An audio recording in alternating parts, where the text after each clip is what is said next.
Welcome to worship with the Universalist Unitarian Church of Peoria. My name is Reverend Jennifer Innis, and it is my pleasure to serve with the members, friends, children, and youth of this congregation. As a community of love and hope, we covenant together to welcome all who gather, to nurture one another, to share ideas and offer forgiveness, to celebrate life in all of its diversity. We honor our history by recognizing the legacy of this land and the life of the Peoria people who created their community here. If you are new to this congregation, I invite you to help us get to know you. At the end of the service will be the link for our coffee hour on Zoom. All are invited to that conversation. And please also send a note to the church office if you'd like more information. This congregation is sustained by the care and talents and generous gifts of our members and friends. If you'd like to make a financial gift, please see the link in the chat or the slide at the end of the service. For our special announcement, I want to remind you of our change in worship for October 25th. So that Sunday, next Sunday, the service will be at 10 a.m. instead of 10:30. We are joining with Unitarian Universalist congregations from across the state of Illinois for a democracy revival. Information for how to watch the service went out in the most recent church email. Look for additional notices over the coming week. And our congregation will have its own coffee hour at 11:30 as usual. We are fortunate to have 3 new pieces of music today. The first is from the Unitarian Universalist Association. Mark David Buckles takes us through an alternate version of the hymn, Bright Morning Star. If you have been needing an invitation to sing along, then this is the hymn for you. Our special music is based on the words of the late Congressperson John Lewis of Georgia. Harmony Grisman has just released a new piece entitled John Lewis Says. And finally, we have another hymn from the Unitarian Universalist Association. Artist Melanie DeMoore invites us to sing with her in Shine on Me. Look for the order of service that was sent out in the email that has the lyrics, and you may sing along. And now, let us enter into worship together.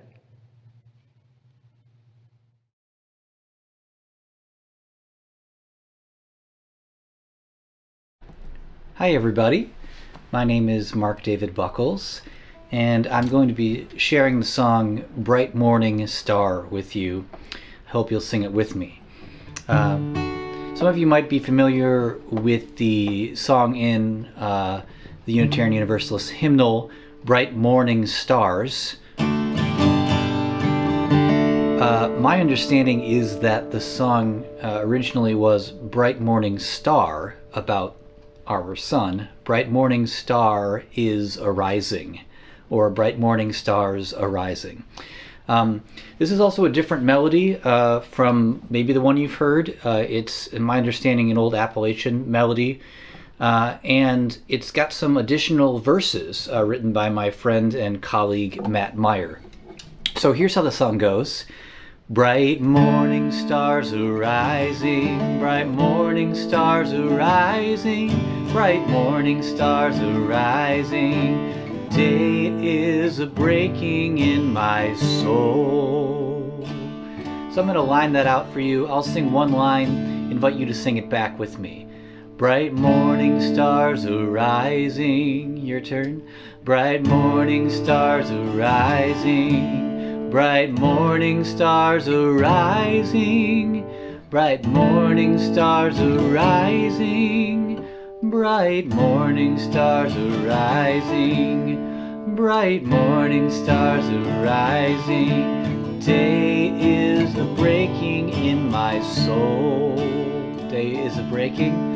Day is a breaking in my soul. So let's try that whole thing together. Bright morning. Bright morning stars arising. Bright morning stars arising. Bright morning stars arising. Day is a breaking in my soul. Let's try that one more time. Bright morning. Bright morning stars arising. Bright morning stars arising.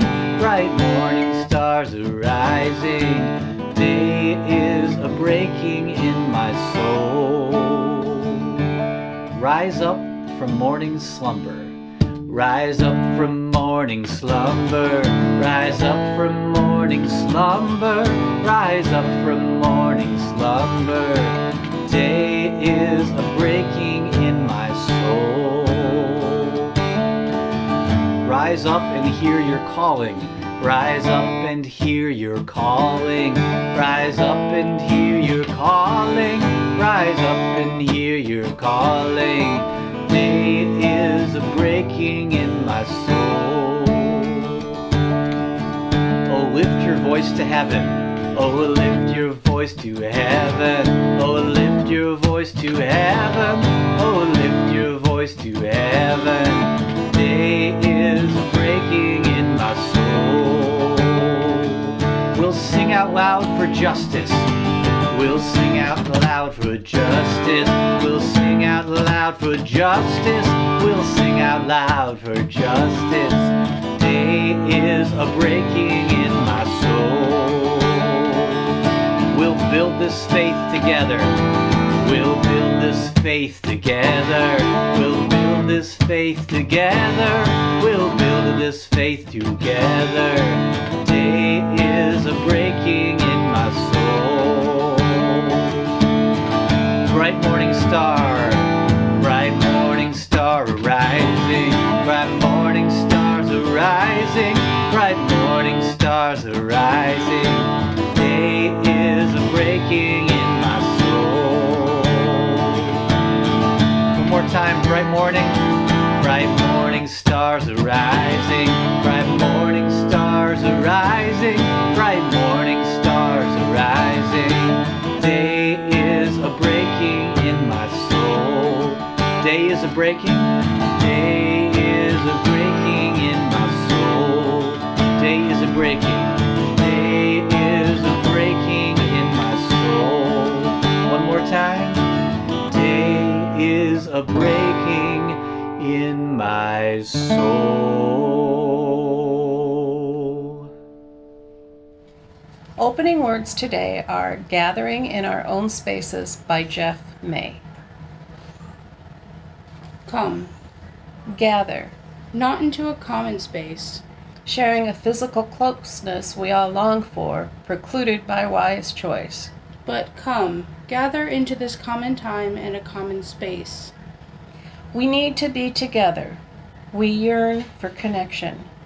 We hunger for the familiar faces of friends, The sound of shared voices proclaiming who we are and where we are going. that which resonates with our hopes, our dreams, our values. Come, gather. We are here in this space made of all spaces, and we share our becoming in this moment.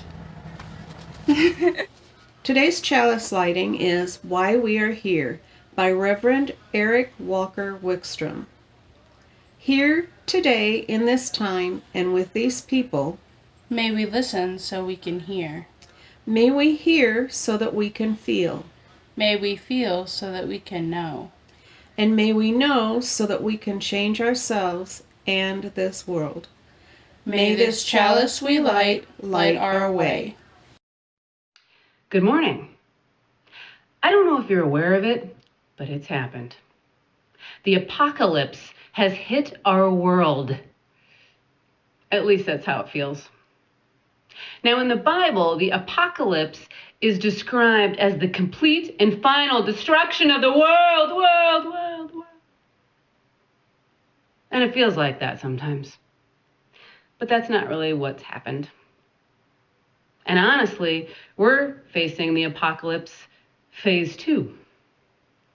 Phase 2 is looking around and realizing that the world isn't actually destroyed, but it's also not the world we knew.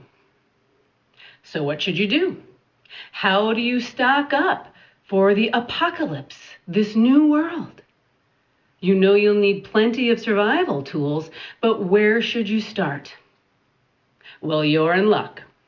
I've taken all of the guesswork out of the equation for you and collected all of the essential items to pack for the ongoing apocalypse. First, let's start with practical supplies. A mask to go out and explore this brave new world. A first aid kit, because as we're spending more time outside in this apocalypse, skinned knees and bug bites will certainly still happen. Toilet paper, which is multi-purpose, good for wiping, sneezing, and crying when necessary. Electronics, because like it or not, that's how we're staying connected and occupied in this virtual world. A change of clothes, because seriously, you need to change your clothes even if you don't leave the house. And now for comfort. Your favorite food and drink, because these are some of the greatest joys in life, apocalypse or not. Books and games, because it's important to keep learning and growing and to have fun. And lastly, a UU Church directory, because there is strength in numbers and we are in this apocalypse together. There you have it. The essentials for the ongoing, slow and steady apocalypse. Combined with a solid strategy and your own plan of action, these tools will help you survive the end of the world as we knew it. Have fun packing, and good luck. So be it. Come, let us listen with new ears. Do you hear it? That voice so familiar yet still far. Less a longing and more a knowing, a whisper of something inside that seems to have known us longer than we've known it. Come, let us listen together. Let us listen together for the prayers of the people, for the joys that cannot help but be shared, and for the sorrows that must be spoken if they are to be borne. First, we offer congratulations to Donna Dickey as she celebrates the birth of great-grandson Jacob Bryant, born to Lauren and Tim Bryant. We also offer our support and our caring to Ann Comiskey, whose mother, Jean Comiskey, who's age 90 and lives in Arizona, is seriously ill. And we offer our sympathy to Betty and Charles Minor as they mourn the loss of their beloved John, who passed on October 14th. John's memorial service will be with this congregation on Zoom, and the date will be shared as soon as possible. In our larger community and in our larger world, we offer wishes to all those who are suffering from COVID-19. We offer our healing thoughts to them. We offer strength to those who are caring for those who suffer. And we offer our sympathy for those who are grieving the deaths of their beloved people.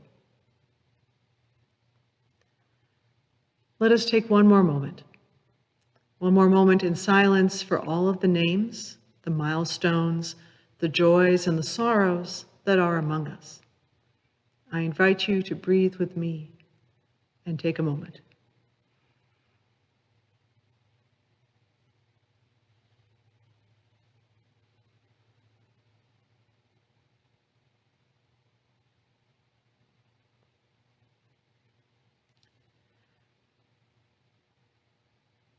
There is far more in our hearts than we can possibly share out loud in this time.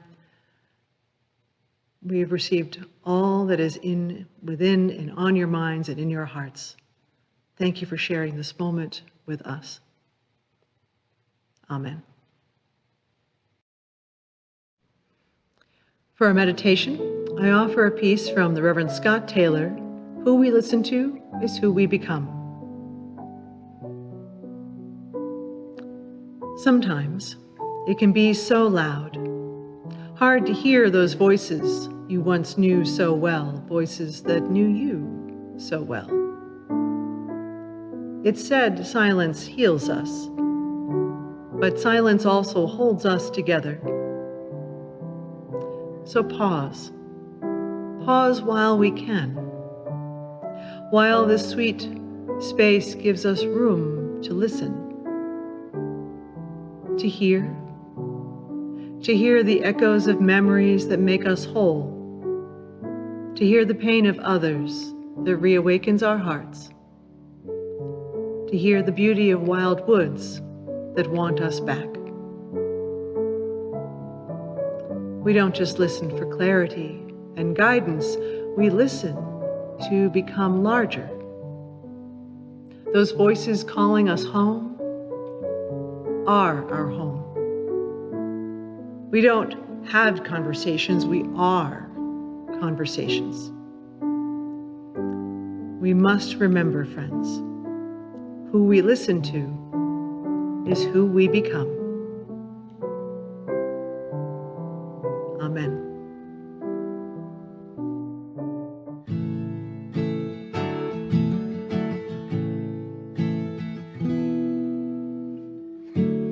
Do not get lost in a sea of despair. Never be afraid to make some noise. Stay hopeful until your dying day, and we can find a way out of no way. Yeah, we can find a way out of no way. Do not get lost in a sea of despair. Never be afraid to make some noise. Stay hopeful until your dying day, and we can find a way out of no way. Yes, we can find a way out of no way. We can find a way. We can find a way. Yeah. We can find a way out of no way.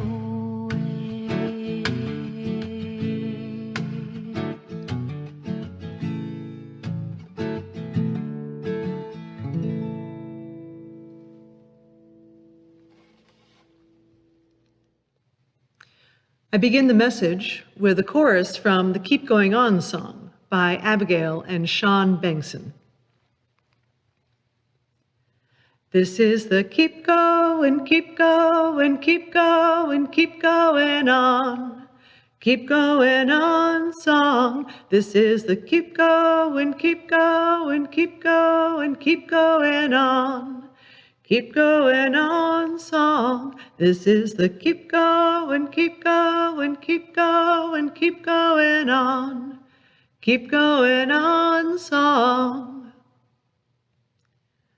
Now, while the chorus continues to repeat, the lyrics of the song tell the story of how, at the start of the pandemic lockdown in New York City, the songwriters packed up their 3-year-old child and headed to one of their parents' house in Dayton, Ohio. They thought they would be there for 10 days, max. And that was 8 months ago. Their story song goes on with how they are, in fact, safe and sheltered and reasonably healthy. They check in with each other, and by extension, that checking in is with the listener as well. They hope that those who hear the song are healthy and safe and are finding ways to take care when they are heartbroken and not okay. The chorus of Keep Going On becomes a prayer and a blessing. This is the keep going, keep going, keep going, keep going on. Keep going on song. And as they keep going on, so do we. I want to take you back, it was 8, 9 months ago at this point, to the spring, where spring, in fact, was a sprint, a racing of the mind and heart, if not the body. This novel disease, this COVID-19, showed up on the other side of the world. And this novel disease spread. It shut down travel. This novel disease came here and started to make its way through the population and all around the world. We went through the moments of maybe masks and yes masks, and people are dying, and shut down everything. In a few short months, the world became an entirely different place. And our mammalian selves learned that we had to stay away from each other, even when comfort of being together is often the best medicine for whatever ails us. But these last months haven't been just the pandemic. The storms and fires in this country reveal the irresistible truth of climate change and its impact.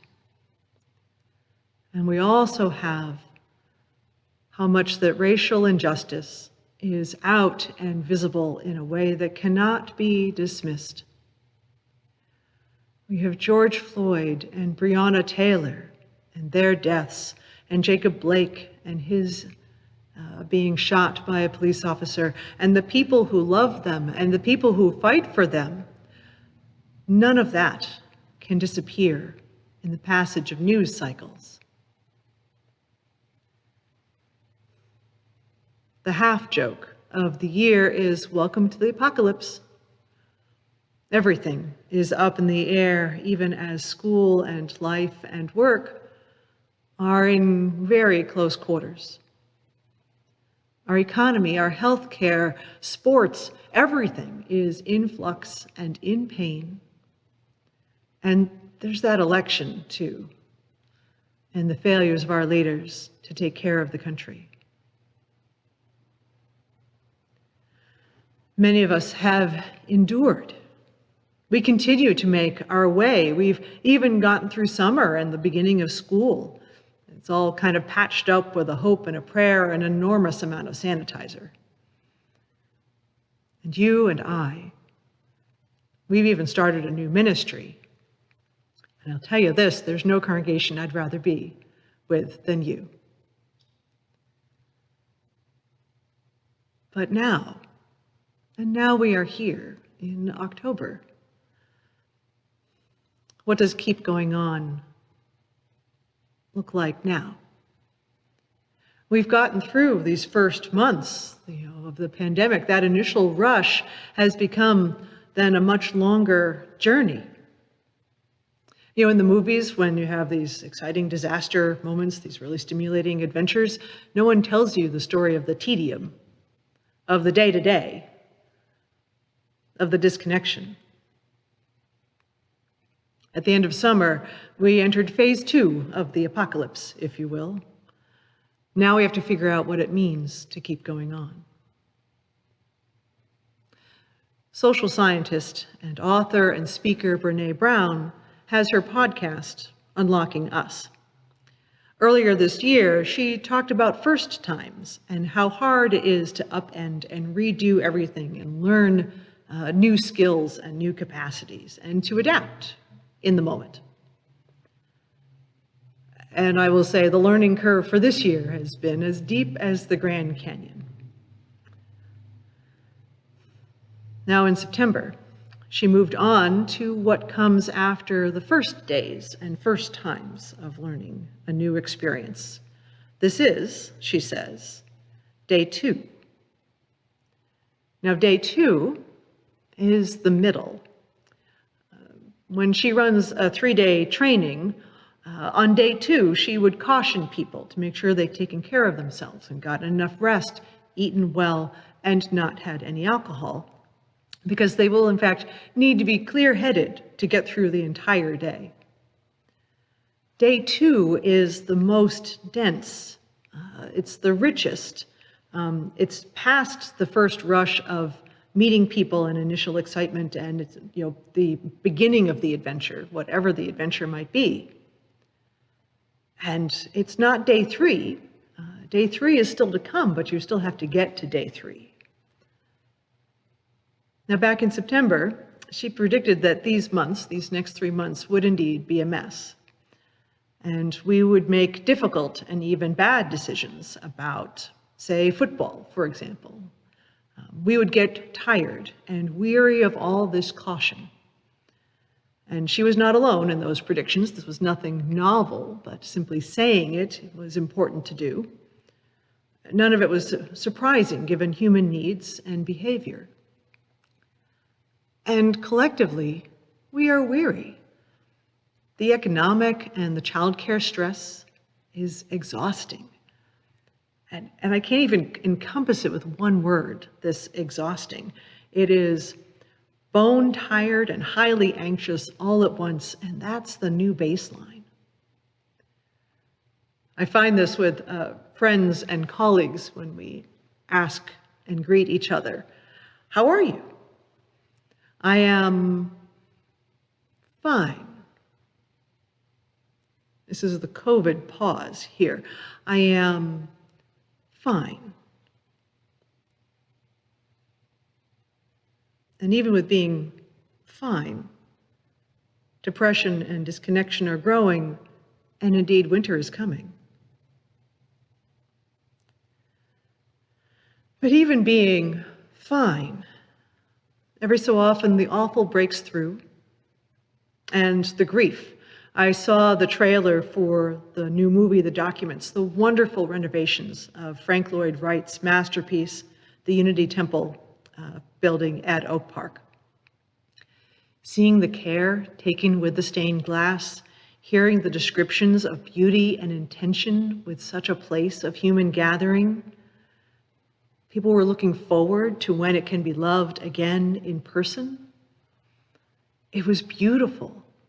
And I burst out in tears for all that we cannot do and how deep that loss is and how deep it still is to come. This is phase 2. We are on an extended voyage of an unexpected and unwanted adventure. So what do we need to know about this phase 2? Brené Brown recalls how she spoke with some of the leaders and creators at Pixar, the animation studio that has a strong history of wonderful storytelling. they talked about how the creative process is very much as important as the resulting story. In Act 2, if you're looking at it from the storytelling perspective, the second movie in a trilogy, if you will, that Act 2 often is the best and often is really hard to accomplish and to do well. If you are a Star Wars fan, I'll show my little Star Wars fanness here. In the original trilogy, the one with A New Hope and Empire Strikes Back and Return of the Jedi, it's Empire Strikes Back that really is the best of the three. You had so much of the story and character development and new revelations at the end that then propelled the rest of the story and the conclusion. But the struggle started to really emerge in the moment of that second part. If you were otherwise inclined in your movies, Toy Story 2 is better than the first Toy Story movie. As I remember Mary Keister pointed out in her service on emotional intelligence in August, the movie Frozen 2 develops the characters and gives them difficult moral choices after the happy ending of the first Frozen movie. We'll see what happens in part 3.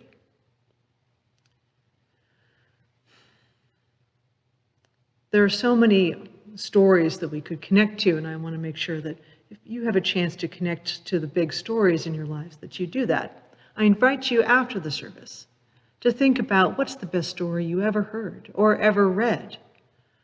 What was the struggle in the middle? What was the Act 2? The protagonist, we hear, goes through like every option of finding solutions for their problems. And they make bad choices along the way, plans that don't work out, all kinds of things. But what the middle journey is to help the protagonists realize how, after looking at all the other options, that the possibility for resolution requires a different kind of adventure, a different choice, something new, something that requires bravery and risk and vulnerability. If you're familiar with Joseph Campbell and the Hero of 1,000 Faces, that is part of that navigation of the adventure and becoming and maturing who the protagonist can become. And I love that narrative of that because it tells me that there are so many paths and possibilities.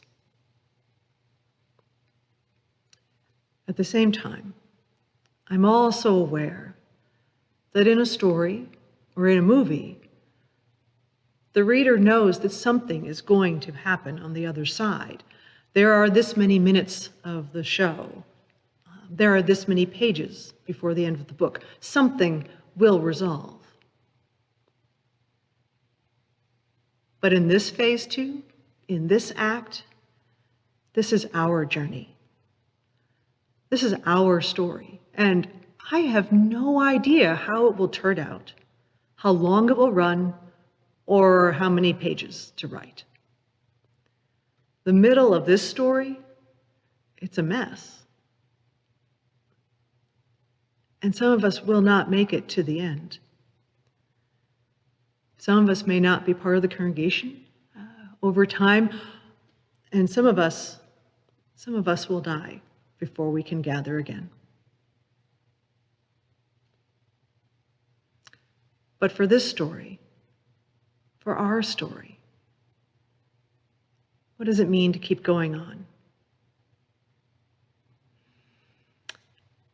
I start with what I know and what I want to offer, which is that the experience of this moment can be its own curriculum. In the first months of the pandemic, I resisted the temptation to kind of make sense about what was going on. We just needed to be present to each other and remind each other of the community, of humanity, of gifts, of that we actually have a little agency, that we can do something about how we take care of each other. But it wasn't going to make sense for a while. And that was okay. But now it's been long enough. in this moment, in this next phase, that we're starting to learn about ourselves as we continue to equip and travel and keep going on. So if you will, we can think about, let me offer a couple of things to pack, what to pack for the apocalypse. You can have a backpack if you'd like, but you don't need to for this moment, because it's the tools that we always carry with us. And I want to start with honesty. How important it is to name the depth of the problem, of the need, and of the struggle. I don't need it in neon lights in front of me in every moment. Like you, I am living in it. But recognizing reality is a start. Naming what is happening is some of the most powerful magic that we have. It can even be our superpower, if you will. Being willing to say, this is the struggle, and this is what hurts, and this is what's lost, and this is what I don't know. That by itself is can be profoundly enabling and a reminder that we're still here. So honesty. The second that I would add for what to pack is an open heart. The other night, for Adult Ed, we talked about love. And we talked about love being a choice, as much as we talk about it being a feeling, but love being a choice. And this congregation keeps making a choice to be welcoming, to be inclusive, to be compassionate, to work for justice. And we can keep making a choice to keep being open to what may come. And recognizing that we're not needing to take care of this by ourselves, that we can ask for help as well. The more we can open our hearts to each other, the more possibility we have to share among us what we have to offer for those who will need, and then those who have abundance to share as well. I want to offer that we are, in fact, as we talked about, as a religious organization, we are in the business of love. We are in the business of hearts, if you will. We take seriously the worth of putting love into action, of applying compassion, of grace and generosity, and of listening to each other's stories wherever we are in our adventures. So honesty, an open heart, and the next thing to pack is the willingness to take turns.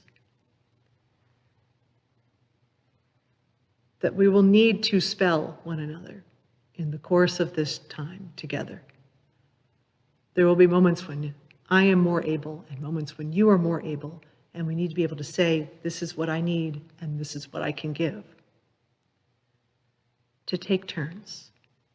This way, we have a better chance of making it to the other side, wherever that may be, together.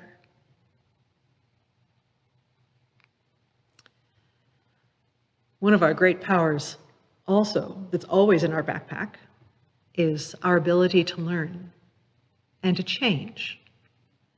That we are not, as religious people, as a community, static or fixed, but we are always searching. There's always new truth. There's always something that might show up.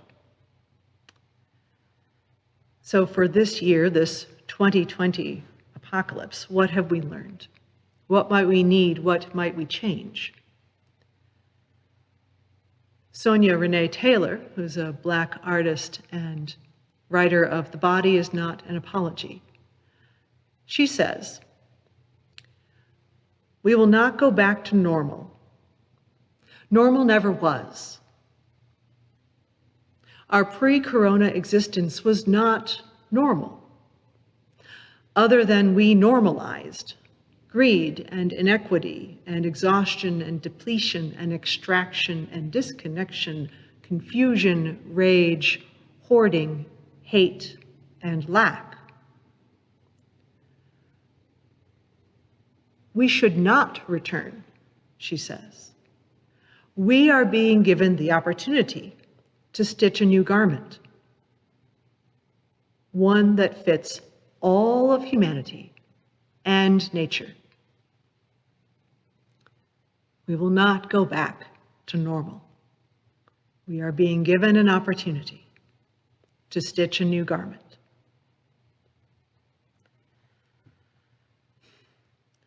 We are creating a new journey, even as we are whipped around by disasters and changing circumstances and new information and the lack of information and an abundance of questions before us about what will happen next.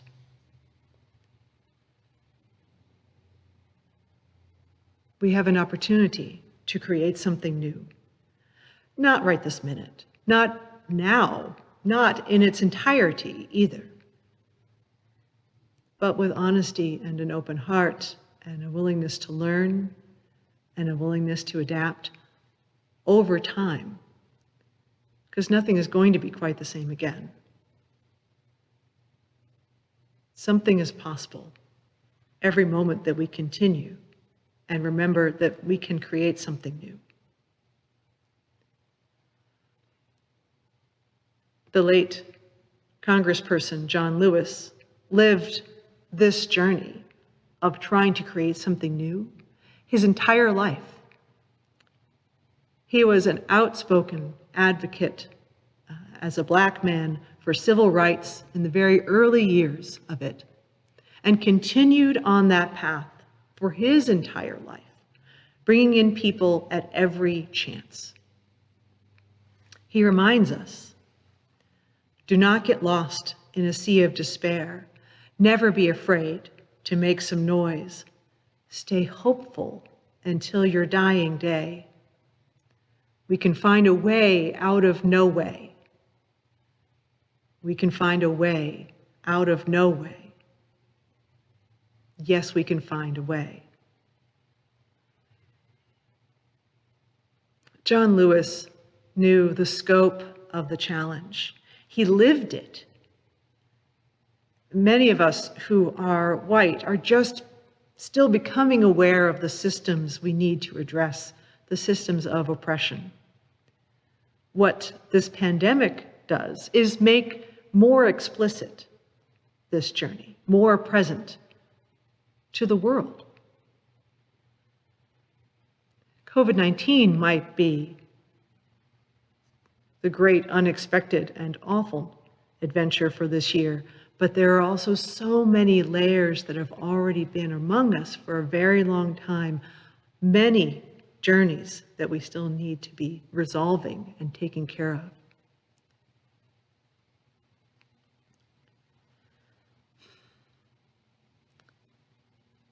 We can get through this phase by remembering the essentials of what we pack, of honesty, open heart, taking turns, willing to learn. We return to what is essential, what is of the most worth. At the very start of the year, I talked about the three pieces that I'm keeping in mind for myself, of covenant and quality and connection. Covenant is the foundation of the commitments and the promises that have been enduring here long before those who are actually in part of the congregation now were present and accounted for. These covenants have been with us for a very long time. And we keep living them into being every moment that we greet each other as part of this congregation. Quality is attention paid to doing the best we can, whatever the best may be in that moment, but a commitment to doing as well as we can, because we are worth doing well together. We are worth that effort together. And connection,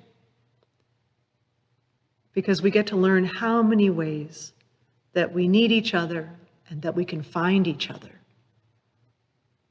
And remembering as we're getting this opportunity because of our separation, how much reaching out can mean everything. It can mean everything.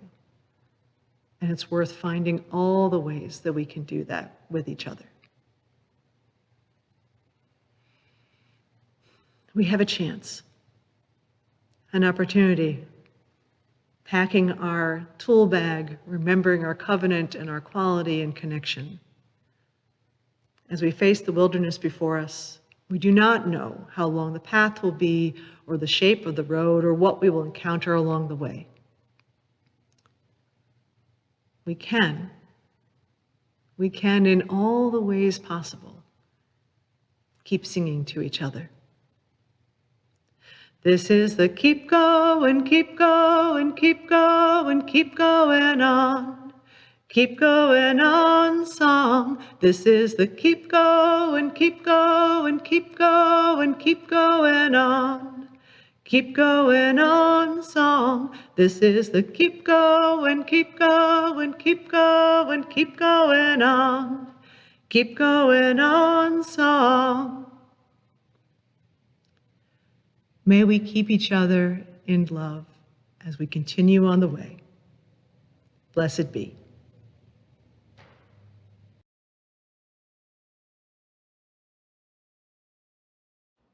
Hello, you family. I'm going to sing a song with you called Shine on Me. It's an amazing spiritual that anybody can sing. And in these days when the things that we're dealing with, the feeling separate and all of that, and things seem so hard, this is one of those songs that you just throw your head back, put it in your medicine kit. All you have to do is ask. And here's how it goes.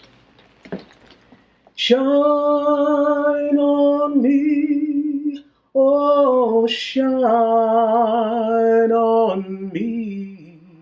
Let the light from the lighthouse shine on me, oh shine on me, yes shine on me. Let the light from the lighthouse shine on me.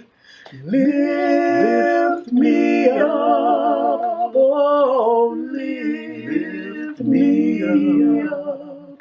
Let the light from the lighthouse lift me up, oh, lift me up, yes, lift me up. Let the light from the lighthouse lift me up, oh, hold me close, yes, hold me close. Let the light from the lighthouse hold me close, yes, hold me close, oh, hold me close. Let the light from the lighthouse, please, hold me close.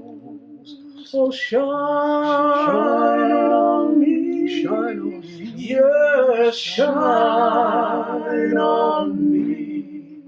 Let the light from the lighthouse shine on me, oh, shine on me, yes, shine on me. Let the light light from the lighthouse shine on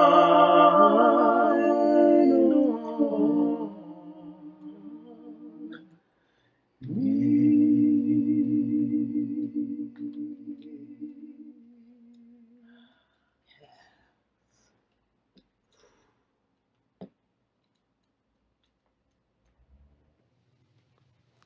We extinguish this flame, but not the light of truth, the warmth of community, or the fire of commitment. These we carry in our hearts until we are together again. And from my colleague, the Reverend Maureen Kaloran, no matter how weak or how frightened we may feel, no matter how stuck or adrift we are, we each have gifts that can make a difference with this congregation and with the world. In the coming weeks, may you do at least one thing to support the broken, to welcome the stranger, to celebrate what is worthy, to do the work of justice and love. And doing these for yourself counts too. Be strong, be connected, and each day act, so you may begin to be a little more whole. Our worship is ended. Let our service begin.